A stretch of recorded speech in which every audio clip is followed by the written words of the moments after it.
Gulberg target کرنے کے بعد یہ سارے لوگ آ گئے کشمیر ہاؤس میں، اقتدار میں آ گئے، اب اسپیکر بن گئے وزیر اعظم اس وقت کے وزیر اعظم، تو انہوں نے اگلا ٹارگیٹ جو ہے نا وہ ایف8 کے ذریعے I8 کو کیا۔ I8 میں ظاہر حدیث صاحب رہتے ہیں، تو وہ سچویشن جو ہے نا وہ انہوں نے کریٹ کی، اور اس کے بعد ایف8 کو ٹارگیٹ کرنے کے لیے، تنویری الیاس صاحب کو ٹارگیٹ کرنے کے لیے انہوں نے کیا کیا کہ 4 ماہ جو ہے نا اسمبلی اجلاس چلائے رکھا۔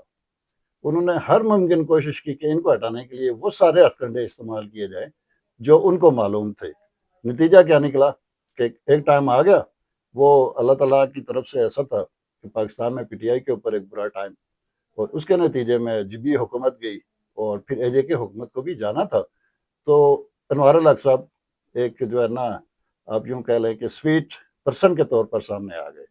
اب جب سویٹ پرسن کے طور پر سامنے آئے تو آپ اندازہ لگا لیجئے کہ انہوں نے سب کو کسی نہ کسی طریقے سے ایک کہانی سنائی، ادھر سے کہلا دیا کہ جناب میں PTI کا امیدوار ہوں۔ PTI والوں کو اس وقت PTI تو تھی، اس کے بعد کیا ہوا کہ انہوں نے اسٹیبلشمنٹ کو کہا میں آپ کو امیدوار ہوں، اس کے بعد پیپلز پارٹی اور مسلم لیگ کو بھی اسی طرح کی، تو تب ہی 48 ووٹ اکٹھے کیے۔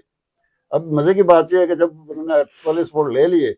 تو ان کی جو اس وقت کی سپیچ تھی رات کو، یہ چونکہ سارا عمل میرا خیال ہے وزارت عظمیٰ کا 45 منٹ میں کمپلیٹ ہوا، جب سارا پروسیجر اس کو چیلنج بھی کیا گیا کسی لیول پہ، تو کیا ہوا کہ انوار الحق صاحب پرائم منسٹر بن گئے، اور انہوں نے کہا اب 27 ووٹ لے کے آ جائیں مجھے واپس بھیجنے کے لیے، بلکہ انہوں نے یہ کہا کہ میں چادر میرے موڈے پہ ہوگی، آپ 27 پورے کریں میں چلا جاؤں گا۔ تو یہ سچویشن تھی۔ ابھی صورتحال دیکھ لیتے ہیں کہ 27 ووٹ جو ہیں وہ پورے ہوتے ہیں یا نہیں، اور چادر کا وہ کیسے استعمال کرتے ہیں، یہ شاید جلد ہی لوگوں کو پتہ چل جائے۔ تو ابھی گفتگو کے دوران آپ نے تنظیمی ڈھانچے کی بات کی، تو دو اس وقت پارٹی جو ہیں، مسلم لیگ نون آزاد کشمیر اور پاکستان پیپل پارٹی آزاد کشمیر، کون کون سے دوڑ جو ہیں پیپل پارٹی کے اور نون لیگ کے جو ممبران اسمبلی ہیں یا سابق صدور بھی فاروق حیدر صاحب ہیں، کیا وہ بھی مسلم لیگ نون کی دوڑ میں واپس صدارت کے چکروں میں ہیں؟ دیکھیں پہلے پیپلز پارٹی کے اوپر بات کر لیں، جو اعلیٰ سطحی ذرائع ہمیں بتا رہے ہیں شہر اقتدار میں بیٹھ کے، وہ یہ ہے کہ پیپلز پارٹی کی تنظیم 9 اگلے الیکشن کے لیے ہونی ہے، جس میں موسٹ فیوریٹ جو ہے نا وہ لطیف اکبر صاحب ہے پارٹی پریزیڈنٹ کے لیے، اور فیوریٹ جو ہے وہ فیصل ممتاز راٹھور صاحب ہے۔ اب کیا آپ بیچ میں چودھری سے یاسین پوچھیں گے صاحب کو چودھری یاسین صاحب کدھر جائیں گے، تو ان کی آپ ٹون سے چیک کر لیں کہ کیا ہو رہا ہے، ان کے جو ہے نا اظہار خیال سے بھی پتہ چل جاتا ہے کہ وہ کس سچویشن میں چل رہی سارے ہے۔ عرصے میں چودھری یاسین صاحب اچھا کھیلے ہیں، ان کا پیپلز ایک پارٹی کے بیٹا اندر جو ہے نا وہ ممبر کیا چل رہا اسمبلی ہے، دوسرا بھی ڈسٹرکٹ کونسل بنا ہوا، تو انہوں نے ٹھیک کیم ڈالی وہ ہوئی تو ہے۔ ٹھیک ہے، بٹ یہ جو سچویشن بن رہی ہے اگلے الیکشن کے لیے پیپلز پارٹی وہ اس طرح کا پلان کر رہی ہے کہ وہ اپنے الیکشن میں جب جائیں تو وہ وننگ پوزیشن پہ ہوں، چونکہ آپ کو شاید یاد ہو لطیف اکبر صاحب جو ہے نا جو پریزیڈنٹ تھے جی پارٹی کے، تو انہوں نے پھر بھی مشکل حالات میں بھی 13 سیٹیں وہ کر لی کسی طریقے سے، حالانکہ الیکشن ان کا نہیں تھا۔ یہ تو ہو گئی ان کی بات، تو اس یہ وقت بھی پروڈکشن ہے۔ پریڈکشن یہ ہے، لیکن دوسری ہاں طرف نون لیگ کل کی کیا شاہ غلام قادر صاحب بھی اپنے لیے مشکلات دیکھ رہے ہیں چودھری فاروق حیدر صاحب کی دیکھیں طرف؟ فاروق حیدر صاحب کے اوپر اس عرصے میں نا ایک سوشل میڈیا کے اوپر ایک پروپیگنڈا چلا، جی جس میں یہ کہا گیا کہ جی فاروق حیدر صاحب پلس پلس پلس یہ لوگ جو ہے نا وہ مسلم کانفرنس میں جا رہے ہیں، مسلم کانفرنس ایک یوں کہہ لیں کہ ایک تازہ جماعت بن کے آئے گی، لیکن یہ معاملہ 2-3 دن چلنے کے بعد ختم ہو گیا۔ لیکن ایکچوئل سچویشن مجھے یوں لگ رہی ہے کہ فاروق حیدر صاحب چونکہ سیزن پولیٹیشین ہیں، تو آپ کو یاد ہوگا جب مسلم لیگ بنی تھی تو انہوں نے ایک بائی کیا تھا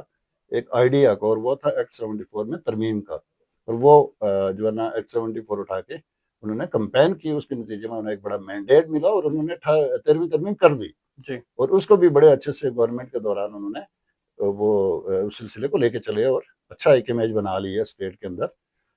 کہ ہم جو ہے نا معاشی طور پر خود کفالت کی جانب لے کے گئے اسٹیٹ کو۔ اس کے ساتھ اب شاہ غلام قادر صاحب جو کہ پارٹی پریزیڈنٹ ہے، انہوں نے بھی بڑا اچھا اس وقت تک کھیلا ہے، اور پرائم منسٹر جو ہے نا اس وقت ان کی یہ پوزیشن ہے کہ وہ ان پارٹیوں کے اندر اپنے پتے کھیل رہے ہیں کہ تاکہ ان کے درمیان یہ رفٹنگ رہے کہ پیپلز پارٹی کے اندر اسپیشلی کہ جی جو مجھے ہٹاتے ہیں تو فلاں کو کینڈیڈیٹ لیں تو میں پرائم منسٹر ہوں، پرائم منسٹر کے ساتھ میں ہوں، تو وہ ان کا اپنا پتہ ہے، وہ ذرا سارے سمجھ رہے ہیں اس ساری سچویشن کو، لیکن ان کا ڈیسیجن چونکہ دوسرے لیول پر سے ہونا ہے۔ تو شاہ غلام قادر صاحب نے اپنے طور پر جب پرائم منسٹر کے ساتھ بات چیت کی تو انہوں نے یہ کہا ان کو پرائم منسٹر کو کہ جتنے بھی پیکیجز آپ دے رہے ہیں تو آپ دے رہے ہیں حکومت آزاد کشمیر کو، اور حکومت آزاد کشمیر میں جو مسلم لیگ ہے تو وہ تو کہیں نہیں اس پہ آن بورڈ نہیں ہے. تو ان سارے پیکیجز کا، اس ساری اس کا جو ہے نا پولیٹیکلی فائدہ نہیں ہے مسلم لیگ کو. تو وہ انہوں نے بھی اپنے تئی ایک اچھا فاروق ایک حیدر صاحب بھی نیریٹو جو بلڈ ہے کیا. وہ ملے ہیں وزیر اعظم صاحب سے، جی وزیر اعظم پاکستان سے، اور کیا ان کا یہ ملنا پارٹی صدارت کے حوالے دیکھیں، سے وہ تھا یا وہی میں کہہ رہا تھا کہ ہاں فاروق حیدر صاحب نے جو ہے نا ان کے پاس ایک اچھا نیریٹو بن رہا ہے اس ٹائم، جس کو وہ بائی بھی کر سکتے ہیں، اور ان کی مقبولیت بھی موجود ہے ود ان اے جے کے کہ وہ جو ہے نا اس سارے نیریٹو کو بائی کر سکیں اور سیل کر سکیں. وہ نیریٹو ہے رائٹ آف سیلف ڈٹرمنیشن کا. تو اس سچویشن میں شاید کل آنے والے ٹائم میں مسلم لیگ میں کوئی چینجنگ آئے تو آئے، ادروائز آج تک کی ڈیٹ میں جو ہے نا مسلم لیگ سائلنٹ ہے اپنی تنظیم کو لے کر. بہت شکریہ گدیر صاحب. یہ تھا ہمارا آج کا پروگرام. مزید اپڈیٹس کے لیے اور مزید جو نیوز ہیں اس کے لیے ہمارے ساتھ جڑے رہیں. بہت شکریہ. Thank you. Thank you.